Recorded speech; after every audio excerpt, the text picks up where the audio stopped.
സൗദിയിൽ വധശിക്ഷയ്ക്ക് വിധിക്കപ്പെട്ട തടവറയിൽ കഴിയുന്ന അബ്ദുൾ റഹീമിന്റെ മോചനത്തിന് കേരളത്തിലെ മതേതര മനസ്സുകളുടെ കൈത്താങ്ങെത്തിയതോടെ പുനർജന്മം ലഭിക്കുകയാണ് അബ്ദുൾ റഹീമിന്.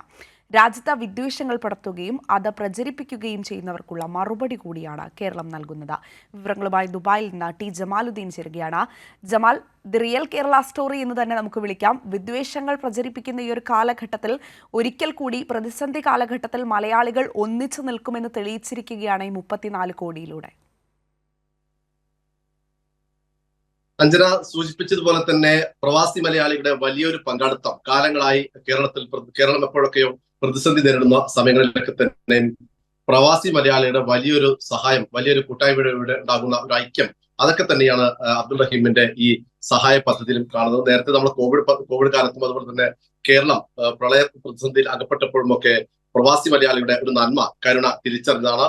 ദിവസങ്ങൾ കൊണ്ടാണ് ഈ 34 കോടി എന്ന ലക്ഷ്യം പൂർത്തീകരിക്കാൻ ലോകത്തെങ്കുമുള്ള മലയാളികൾക്ക് കഴിഞ്ഞത്. അതിൽ ഏറ്റവും പ്രധാനപ്പെട്ട സംഭാവന, അല്ലെങ്കിൽ ഏറ്റവും പ്രധാനപ്പെട്ട ഒരു പങ്ക് എന്ന് പറയുന്നത് പ്രവാസി മലയാളികളുടെ ഇതാണ്.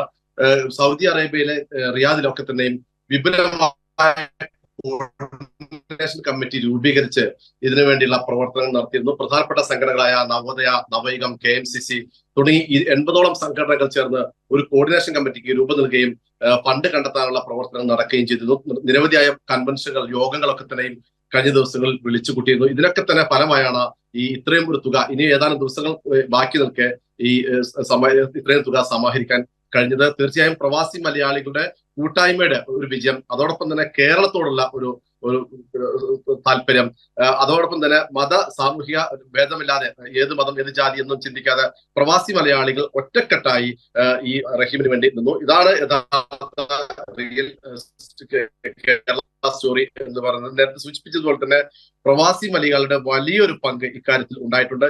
ഇനിയും സംഭാവനകൾ ഒഴുകണം. പക്ഷെ താൽക്കാലികമായി നിർത്തിവെച്ചത് 34 കോടി എന്ന ലക്ഷ്യം പൂർത്തീകരിക്കാൻ കഴിഞ്ഞതുകൊണ്ട് ഇനി അത്തരം പിരിവിന്റെ അല്ലെങ്കിൽ സഹായത്തിന്റെ കാര്യമില്ല. ഏതായാലും ഇനിയുള്ള തുടർ നടപടികൾ, നിയമ നടപടികൾ അടുത്ത ദിവസം തന്നെ തുടങ്ങാനാണ് കോർഡിനേഷൻ കമ്മിറ്റി തീരുമാനിച്ചിരിക്കുന്നത്. സൗദി അറേബ്യയിലെ 80ഓളം സംഘടനകൾ ചേർന്ന് വിപുലമായ കോർഡിനേഷൻ കമ്മിറ്റിക്കാണ് നേരത്തെ രൂപം നൽകിയത്. ആ കമ്മിറ്റിയുടെ നേതൃത്വത്തിൽ തന്നെ റഹീമിനെ മോചിപ്പിക്കാനുള്ള പ്രവർത്തനങ്ങൾ വരും ദിവസങ്ങളിൽ ഉണ്ടാകും. ജമൽ, അതായത് എത്രയും പെട്ടെന്ന് ഈ ഒരു തുക 34 കോടി രൂപ എംബസിക്ക് കൈമാറും, അതിനുശേഷം റഹീമിന്റെ മോചനം ഉണ്ടാകുമെന്നാണ് മനസ്സിലാക്കുന്നത്. എങ്ങനെയായിരിക്കും ഈ മോചന ദ്രവ്യം നൽകിയതിനു ശേഷമുള്ള നടപടിക്രമങ്ങൾ, മോചനവുമായി ബന്ധപ്പെട്ട, ജയിൽ മോചനവുമായി ബന്ധപ്പെട്ട നടപടിക്രമങ്ങൾ എങ്ങനെയായിരിക്കും? എപ്പോഴായിരിക്കും അദ്ദേഹം നാട്ടിലെത്തുക? ഇതിന്റെയൊക്കെ ഒരു നിയമവശം എങ്ങനെയാണ്?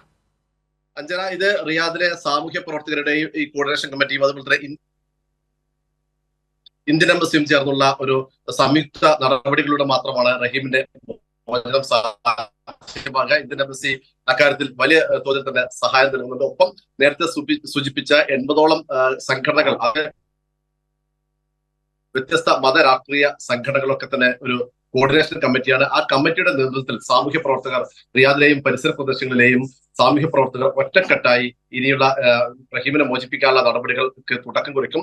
ഏതാനും ദിവസങ്ങൾക്ക് അത് സംബന്ധിച്ച് എംബസിയിൽ നിന്നുള്ള കൃത്യമായ അറിയിപ്പോ അല്ലെങ്കിൽ അധികൃതരുടെ ഭാഗത്തു നിന്നുള്ള കൃത്യമായ അറിയിപ്പ് വന്നിട്ടില്ല. പക്ഷേ ഈ റഹീമിനെ മോചിപ്പിക്കാൻ ഈ കുടുംബം സംബന്ധിച്ച യാതനം, അഥവാ ബ്ലഡ് മണി നൽകി റഹീമിനെ മോചിപ്പിക്കാൻ സമ്മതിച്ച സ്ഥിതിക്ക് ഏതാനും ദിവസങ്ങൾക്കുള്ളിൽ തന്നെ അത് സാധ്യമാകും. പ്രവാസി മലയാളികളുടെ മാത്രമല്ല, ലോകത്തെങ്ങുമുള്ള, കേരളത്തിലെയും അതുപോലെ ലോകത്തെങ്ങുമുള്ള മലയാളികളുടെയും ഒരു കൂട്ടായ്മയുടെ വിജയം, അല്ലെങ്കിൽ അവരുടെ സാഹോദര്യത്തിന്റെ നന്മയുടെ ഒക്കെ വിജയമാണ്. ഇതാണ് യഥാർത്ഥത്തിൽ കേരള റിയൽ സ്റ്റോറി എന്ന് തന്നെ പ്രവാസി സംഘടനകൾ, പ്രവാസികളൊക്കെ തന്നെ പറയുന്നു. വലിയ ആഹ്ലാദത്തിലാണ് ഈ ഒരു കൂട്ടായ്മ കൊണ്ട് ഒരാളുടെ ജീവൻ രക്ഷിക്കാൻ കഴിഞ്ഞ ആവേശത്തിൽ തന്നെയാണ്, അല്ലെങ്കിൽ ആ സന്തോഷത്തിൽ തന്നെയാണ് പ്രവാസി മലയാളികളൊക്കെ തന്നെ.